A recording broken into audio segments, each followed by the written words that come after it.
In this video, we're going to demonstrate dry cupping to the thoracic area, but we're going to use a stretch technique that's going to help to reduce tension in the thoracic region or the upper thoracic region, along with the C-spine area. We could do static cupping to C-spine, but what we'll find with some of our clients is they might not want their cupping marks to be evident and they might want them hidden by clothing. So this stretching technique is going to be really useful for helping to release tension in the thoracic region and also into the neck area as well. So essentially what we're going to do is we're going to place our cups on to the erector spinae group and to the upper thoracic area statically, and then Katie, who's our client today, is then going to do some neck stretching techniques, and that's going to help to release tension around that neck and wider spinal area. Okay, because we're doing a stretching technique, we need to apply our medium to the client first. So the medium that I'm using today is lotion, but you could use wax or you could use oil as well. It doesn't really matter what medium you use. Okay, but the medium is used in order to help to create a seal between the client's skin and the cups. Okay, so I'm going to place the lotion onto the client. Now your lotion doesn't need to be fully massaged in. Absolutely, you can spend a little bit of time doing your effleurage techniques to allow that lotion to be absorbed, but it doesn't have to be absorbed all the way in. Then we're going to apply the vacuum cup. So I'm using the Dong Bang vacuum cupping set. Okay, so I'm going to place the cup either side of the vertebrae. So we can see the spinous processes here, or we can see the spinal area here, and I'm going to place the cup onto the soft tissue to the side of it. So I've placed the cup directly onto the client's skin, and then I've used the pump to create the vacuum lift here. So you can play with these cup positions as well so that you get that maximum stretch for your client. So the cups might leave cupping marks, but we need to keep an eye on the colour of the tissue inside the cups to make sure that they don't go too dark purpley or a blacky colour. The colour of the cupping mark is going to be dictated a little bit by the amount of tension in the client's tissue. So I've got 3 cups here either side of the vertebrae. We could, if we found that the client had a little bit more tension laterally, absolutely we could place a cup here, or we could place a cup the other side as well. I've put the cups on when the client's in this neutral upright position. So for the first technique that we're going to ask Katie to do is to take her chin down towards her chest. So as Katie takes her chin down towards her chest, we can see that the neck is stretching and she's also getting a nice stretch in the upper back area. So the first stretch you might not have full movement, because remember these cups here are going to already be stretching the tissue.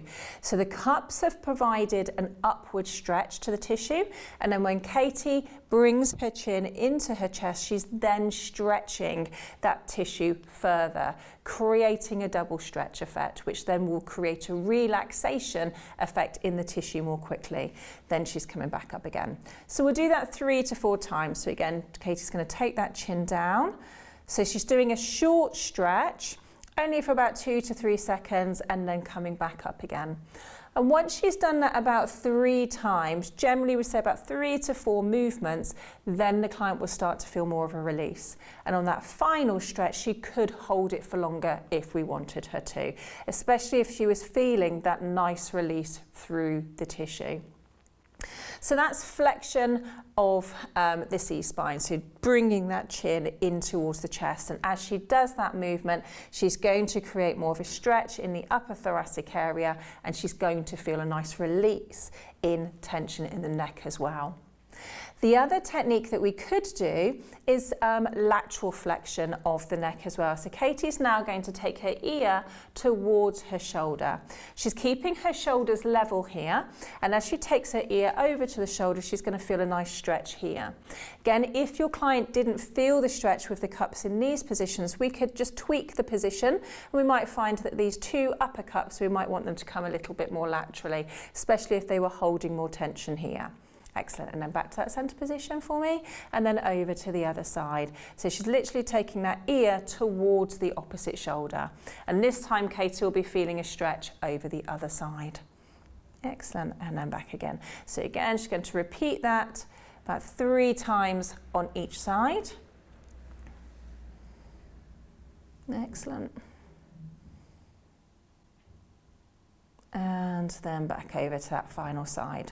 And as with flexion, when she drew her chin down towards the chest, we could hold those final movements for a few more seconds if we wanted to. But at first we're focusing on those mobility stretches, so those quick stretches moving from side to side.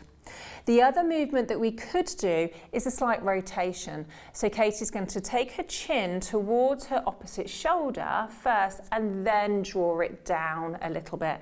And now she might feel a bit more of a stretch around the SCM muscle, or the sternocleidomastoid muscle here. And then she's going to rotate and then downwards. So she's drawing her chin towards her shoulder and then moving her chin down towards her chest. So rotating that spine and then accompanying that with a bit of spinal flexion too. Good. Can you feel that stretch? Yeah. Brilliant. And then back. So it's quite nice for your clients, if they have got tension around that wider neck area, to place these cups on and go through these different movements. So flexion of the spine, lateral flexion of the spine, and then rotation of the spine as well. And if it wasn't working where they took the chin towards the shoulder and then flex, they could literally just look over the opposite shoulder. So they're purely focusing now on spinal rotation and then coming back to that center and then over to the other side. And as Katie moves her head from side to side, you can see these cups moving slightly as well. So we know that that tissue has been stretched. Excellent, and then one more time each side. So for each of these stretches, Katie has repeated them 3 times, and normally after about 3 times, the client should feel that tension starting to release. By all means, you can repeat those stretches up to 6 or even 8 times, but they should feel that intensity reduce after 3 repetitions of that stretch. Okay, so this is our stretching techniques to the upper thoracic or the upper back, helping to release tension in the upper back and the neck. So we've used our cups statically and we've completed flexion of the neck, we've completed rotation of the neck and lateral flexion of the neck as well, in order to help to reduce that tension in the upper back and the neck region.